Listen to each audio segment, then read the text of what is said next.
Bilan des pluies torrentielles, 12 morts, 40 790 sinistrés et 2971 déplacés. Les pluies incessantes de ces derniers jours ont causé beaucoup de dégâts et de nombreux sinistrés. 12 morts, 20 personnes portées disparues, 40 790 sinistrés et 2971 personnes déplacées. Tel est le bilan officiel rendu public par le Bureau national de gestion des risques et catastrophes, BNJRC.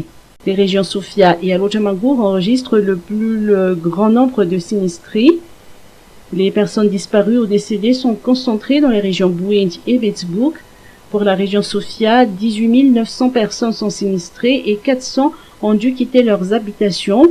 Al-Ojamangour enregistre 11 312 sinistrés, 379 sinistrés à Nalamang. À Betzbouk, 753 sinistrés, 2 personnes portées disparues et 3 personnes décédées. Pour la région Bouent, 8049 sinistrés sont enregistrés, dont 1007 ont dû quitter leur maison. 20 personnes sont portées disparues et 3 décès enregistrés. Et la région Mela compte 800 sinistrés. Face à cette situation, le BNJRC a pris des mesures pour constater de visu les dégâts et les endroits les plus affectés.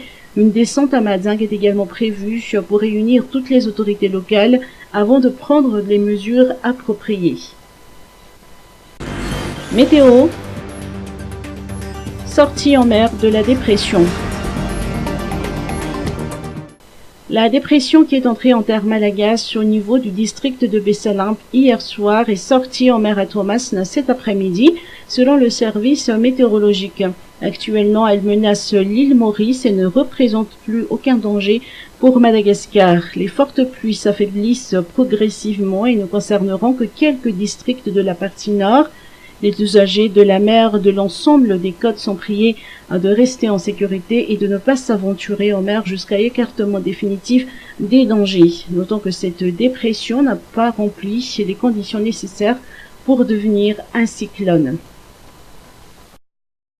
Indice de perception de la corruption 2019, Madagascar recule d'un point. L'indice de perception de la corruption 2019, publié par Transparency International, a démontré que Madagascar a reculé d'un point par rapport au score réalisé en 2018, qui était de 25 points sur 100. Les résultats de l'enquête effectuée ont été présentés aujourd'hui au Carlton News. Cette situation est jugée alarmante. Nombreuses sont les raisons de ce recul, selon les interprétations des experts. Pour cette année-ci, donc, on a fait l'enquête, on a réalisé cette étude auprès de 180 pays, dont Madagascar, et le score de Madagascar a baissé d'un point par rapport à l'année dernière. Donc, nous avons réalisé un score de 24 sur 100. C'est un mauvais score, puisqu'il est en dessous du niveau africain, qui est de 32 sur 100, en dessous de la moyenne mondiale, qui est de 43 sur 100. La raison principale de cette baisse, selon nos interprétations, c'est d'abord le contexte électoral que nous avons vécu en 2018 à Madagascar, contexte pendant lequel il y a eu une gabegie de moyens dépensés par les candidats en lice et dont on ignore les sources de financement. C'est l'une des questions que nous avions posées à l'époque. C'est aussi le recul de la règle de droit en général, de l'état de droit. Donc il y a des personnes qui sont au-dessus de la loi, principalement celles qui ont les moyens. Ainsi, il faut redoubler d'efforts pour arriver à améliorer les résultats obtenus.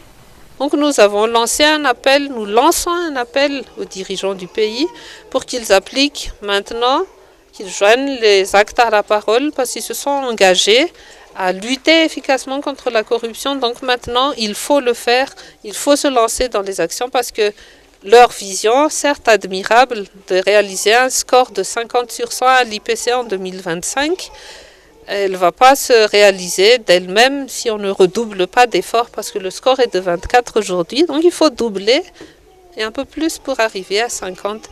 En effet, beaucoup d'actions doivent être réalisées afin de faire avancer le pays. Résultat de l'IPC, l'avis du directeur général du Bionco. Les résultats des enquêtes menées par Transparency International sont positifs selon les interprétations de Louis Adjamfid. directeur général du Bureau indépendant anticorruption, aujourd'hui à Anous.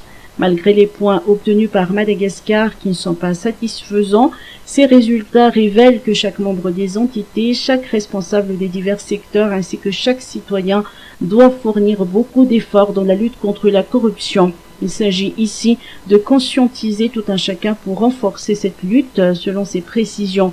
Ces résultats permettront d'élaborer les mesures et les méthodologies à suivre dans la lutte contre la corruption. Ainsi, la publication de ces résultats est bénéfique pour nous afin de multiplier d'autres méthodes d'intervention selon toujours le DG du Bianco. Par ailleurs, des dossiers reçus auprès du Bianco ont déjà été transmis au niveau du pôle anticorruption et de la Haute Cour de justice. Lui, Ndiam Fidj n'a pas manqué de préciser que des actions seront menées et il espère le renforcement de la collaboration de ces institutions dans la lutte contre la corruption.